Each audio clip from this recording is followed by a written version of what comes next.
taong gulang na batang lalaki na matay nang iniwan ng nanay na maligong mag-isa sa bathtub at nalunod ito dahil nagpa-manicure ang nanay. Grabe na talaga ka-irresponsable ang mga ina ngayon. Napapahamak ang kanilang mga anak dahil sa kanilang kapabayaan. Ang babaw talaga ng dahilan ng pagkamatay ng kanyang anak guys dahil nagpa-manicure lang siya. At kung bakit doon pa niya naisipang magpa-manicure sa kanilang garage at hindi na lang sa kwarto kung saan naligo at naglalaro ang bata upang makita niya ito. Kampante kasi umano siya guys dahil flowing daw ang tubig sa bathtub ng bata. Ngunit sa hindi inaasahan na stuck ang face towel ng kanyang anak sa drainage ng bathtub. Kaya unti-unting tumaas ang tubig at napuno ang bathtub at yun ang dahilan kung bakit nalunod po ang bata. At saka lang niya na-remember ang bata nang sinabihan siya ng kapitbahay na umapaw po ang tubig nila at umabot na po sa karsada. Nagmamadali siyang tumakbo sa kinaroroonan ng bata, ngunit nang dinatnan niya, lumutang na po ang bata sa bathtub. Sinikap niyang i-CPR ang bata, ngunit hindi na talaga humihinga ang bata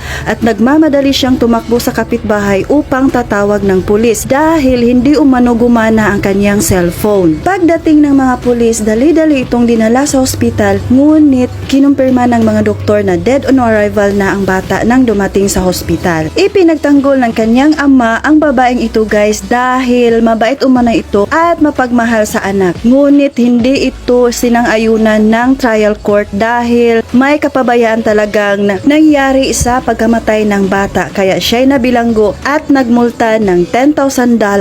O diba, meron na namang isang nalagas na buhay ng inosenteng bata dahil lang sa kanyang kapabayaan at pagpapamanicure. Hindi na lang talaga niya hinintayang matapos ang kanyang anak na maligo bago siya nagpamanicure. Inuna pa talaga niya ang kanyang pagpapaganda kaysa buhay ng kanyang anak. Kaya deserve niyang makulong. Kaya sa mga kabataang ina dyan, alagaan niyo at mahalin niyo po ang inyong mga anak upang hindi sila mapahamak at mamatay. This is Red Palma. Thank you so much for watching.